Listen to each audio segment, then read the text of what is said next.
Hi viewers, welcome to our channel. ప్రస్తుతం మనతో పాటు రైటర్ కనగాలి జయకుమార్ గారు ఉన్నారు. వారితో ఒకసారి మాట్లాడదాం. సార్ నమస్కారం. సార్ నమస్తే. నాగ చైతన్య గారు అండ్ శోభితా దులిపాల గారు ఇద్దరు కూడా ఎంగేజ్మెంట్ చేసుకోవడం మనం చూస్తున్నాం సార్. అయితే తొందరలో కూడా వివాహం ఉండబోతుంది. సో ఈ నేపథ్యంలో శోభితా దులిపాల గారి గురించి ఎంక్వైరీ చేయడం మొదలు పెట్టారు. అంటే తెలుగులో కొన్ని సినిమాల్లో యాక్ట్ చేసినప్పటికీ పెద్దగా ఎవరికి అంతగా తెలియదు సార్ ఆమె గురించి. మరి ఆమె బయోగ్రఫీ ఏంటో చెప్తారా సార్? ఇప్పుడు ఆవిడ ఎందుకు తెలిసిందంటే అందరికీ నాగ చైతన్య పెళ్లి చేసుకుంటుంది కాబట్టి తెలిసింది. బట్ ఆవిడకి మంచి బ్యాక్గ్రౌండ్ ఉంది. She's very intelligent girl, she's very talkative, she's handsome, బాగా చదువుకుంది, she's a very good reader, Bharatanatyam నేర్చుకుంది, కూచిపూడి నేర్చుకుంది, విశాఖపట్నంలో చదివింది, బాంబేలో కూడా చదువుకుంది. So she's a very nice girl. She comes from a very good family. వాళ్ళ ఫాదరు మర్చెంట్ నేవీలో జాబ్ చేస్తారు, వాళ్ళ మదరు టీచరు.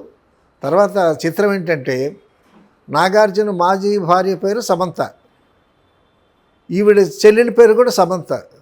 సో ఈ శోభితాకి సమంతకి నాగార్జునకి ఒక చిన్న హాఫ్ సర్కిల్ రిలేషన్ లాగా ఉంది చెప్పుకోవటానికి గమ్మత్తుగా. సో ఇప్పుడు నాగ చైతన్య ఇప్పుడు శోభిత వాళ్ళకి ఎంగేజ్మెంట్ అయింది.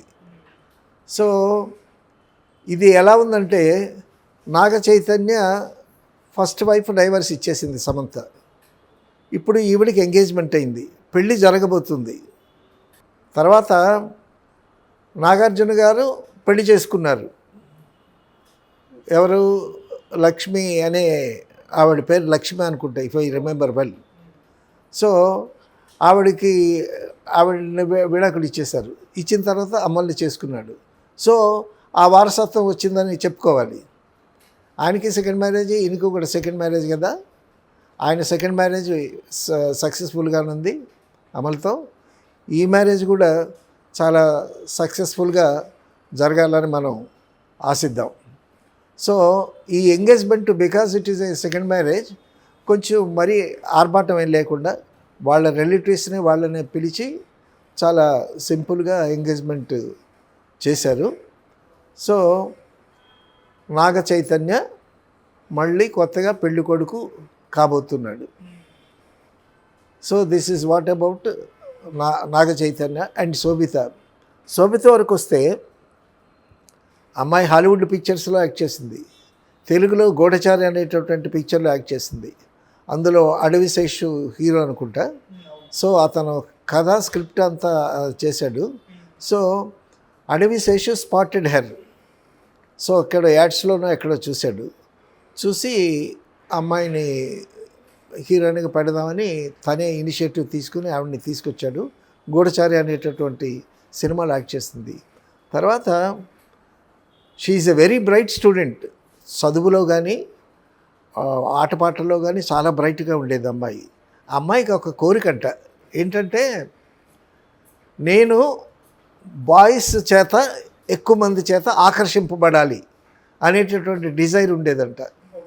అంటే ఆ విధంగా తను ఒక్కొక్కళ్ళ డిజైర్ ఒక గమ్మత్తుగా ఉంటుంది. ఇప్పుడు మనం ఎక్కడికైనా వెళ్ళామనుకో, ఒక ఫంక్షన్కి కానీ ఎక్కడికైనా వెళ్ళామనుకో మంచి డ్రెస్ వేసుకుంటాము, ఒకరిని పౌడర్ కూడా రాసుకుంటాము, నీళ్ళగా పెద్ద దువ్విని తీసి చక్కగా దువ్వుకుంటాము.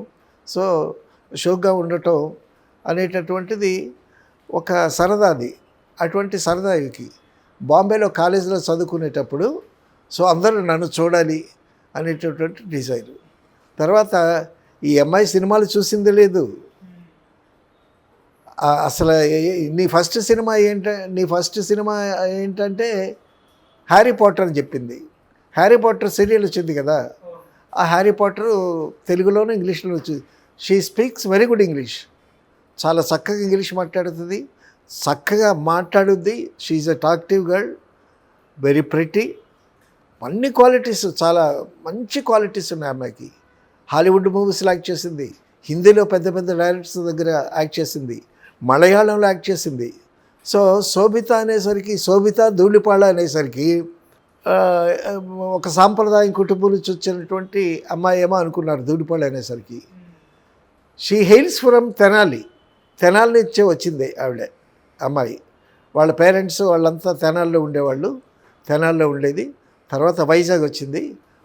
వైజాగ్ వచ్చిన తర్వాత ఇంటర్ డిగ్రీ వరకు వైజాగ్ చదువుకున్నది. తర్వాత తల్లి ఒక పెద్ద పట్టణాల్లో, ఒక బెంగళూరు, ఢిల్లీ అటువంటి పట్టణాల్లో పెరుగుదాం అనేటటువంటి డిజైరు. అంటే ఏంటంటే ప్రపంచం తెలుసుకోవాలని. సో పల్లెటూరులో ఉంటే తెలిసేటటువంటి ప్రపంచం తక్కువగా ఉంటుంది. అలాగే ఒక పట్టణానికి వస్తే, అలాగే ఒక నగరానికి వస్తే, అలాగే ఒక ఢిల్లీ లాంటి నగరానికి వస్తే సో చాలా విషయాలు తెలుస్తాయి. We can gain knowledge. అమ్మాయి బుక్ రీడింగ్లో నెంబర్ 1. చాలా books, English books, Telugu books చాలా బాగా చదివింది. So she is a very good reader. She is a music కూడా వీణ కూడా నేర్చుకుందంట. ఎన్ని క్వాలిటీస్ ఉన్నాయో. మరి ఈ సెకండ్ టైం మ్యారేజ్ చేసుకోబోయే, ఎంగేజ్మెంట్ చేసుకుని మ్యారేజ్ చేసుకోబోయేటటువంటి ఇటువంటి అమ్మాయి శోభిత ధూళిపాల. శోభిత పేరు కూడా చాలా చక్కని పేరు. శోభిత అంటే శోభాయమానంగా ఉండేదని అని కదా. తర్వాత శోభనం అనేటటువంటి దానికి కూడా లింక్ అయి ఉన్నది. ఎంగేజ్మెంట్ తర్వాత జరిగేది అదే కదా, పెళ్ళైన తర్వాత. కాబట్టి అటువంటి అమ్మాయి ఈ అక్కినేని ఫ్యామిలీలోకి రావటం అనేది సో ఒక మంచి పరిణామం. సో ఈ అమ్మాయి పేరు, ఇంటి పేరు ధూళిపాళ. ధూళిపాళ అంటే ధూళిపాళ సీతారామ శాస్త్రి గారని, ధూళిపాళ అని ఒక ఆర్టిస్ట్ ఉండేవాడు. ఆయన దుర్యోధనుడి క్యారెక్టర్స్ వేయటంలో చాలా దిట్ట.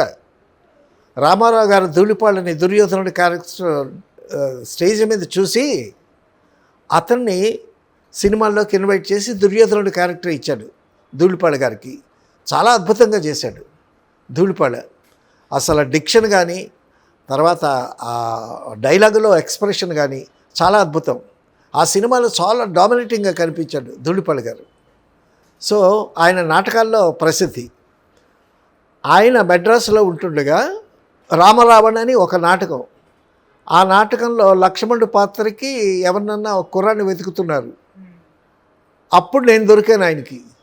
అప్పుడు ఆయన నాటకంలో లక్ష్మణుడి పాత్ర వేయించాడు. ఆయన నాకు పద్యం నేర్పాడు. చాలా చక్కగా బ్రహ్మాండమైనటువంటి పద్యం నేర్పాడు.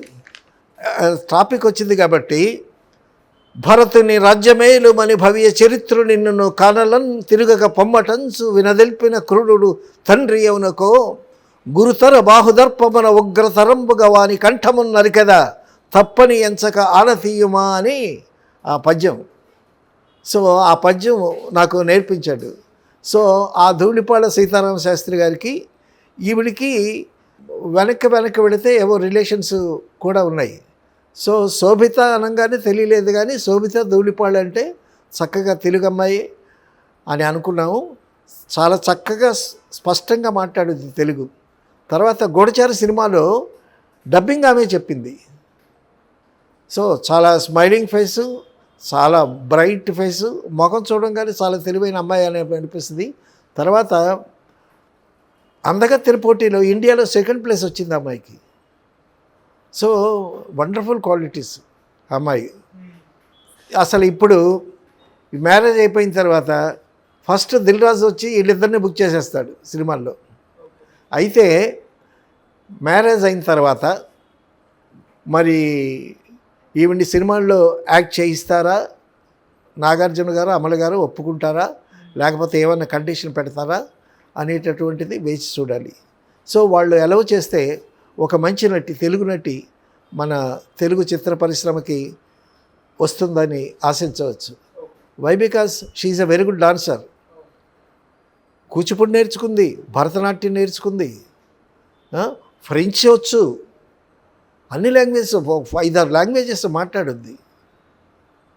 సో అటువంటి ఒక తెలుగు అమ్మాయి అక్కినేని వారి కోడలుగా అవటం అనేటటువంటిది చాలా విశేషమని చెప్పుకోవాలి.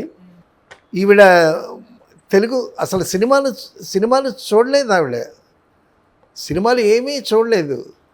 నీవు చూసిన సినిమా ఏంటనంటే ఏదో గుండమ్మ కథ ఏదో చెప్పింది. సో సినిమా బ్యాక్గ్రౌండ్ లేదు, ఫిలిం బ్యాక్గ్రౌండ్ ఏమీ లేదు, ఎవరూ లేరు. మరి నాగ చైతన్య గారు ఎట్టా ట్రేస్ అవుట్ చేపట్టాడో కానీ ఒక మంచి అమ్మాయిని సెలెక్ట్ చేసుకున్నాడని చెప్పాలి. ఇక్కడ నాగార్జున గారికి లక్ష్మి గారికి నాగార్జున ఫస్ట్ వైఫ్కి సంబంధించిన ఒక విషయం చెప్పాలి. ఇక్కడ నాగార్జున గారితో అరణ్యకాండ అనే సినిమా చేసాం మారేడుమిల్లి డీప్ ఫారెస్ట్లో. అప్పుడు నేను ఆ సినిమాకి కో డైరెక్టర్ని, క్రాంతి కుమార్ ఏమో డైరెక్టర్. మేము ఆ డీప్ ఫారెస్ట్లో షూటింగ్ చేస్తూ ఉంటే నాగార్జున గారు వచ్చి షెడ్యూల్ అంతా కో డైరెక్టర్గా ప్లాన్ చేసేది. ఏమండి నన్ను ఒక హాఫ్ డే వదిలిపెట్టండి అన్నాడు నాగార్జున. సరేనండి అన్న. సరేనన్న తర్వాత నేను ఆ షూటింగ్ హడావిడిలో మర్చిపోయినా ఆయన అడిగిన సంగతి. రెండోసారి అడిగారు నాగార్జున గారు, నాకు హాఫ్ డే వదిలిపెట్టండి, నేను రాజమండ్రి వెళ్ళొస్తాను అని అన్నాడు. ఎందుకండి అన్న, నా వైఫ్ స్టేట్స్లో ఉంది, లక్ష్మి ఫస్ట్ వైఫ్ స్టేట్స్లో ఉంది, రాజమండ్రి వెళ్ళి అప్పుడు ఫోన్లు లేవు, మారేడుమిల్లి ఫారెస్ట్లో నుంచి రాజమండ్రి వచ్చి రాజమండ్రిలో ట్రంకాలు బుక్ చేయాలన్నమాట ఆయన అనంటే సరే అని ఒక హాఫ్ డే ఆయన లేని వరకు ప్లాన్ చేసుకుని మీరు 2 o'clockకి జాయిన్ అవ్వచ్చు అని చెప్పాను. ఆయన వెళ్ళాడు రాజమండ్రి.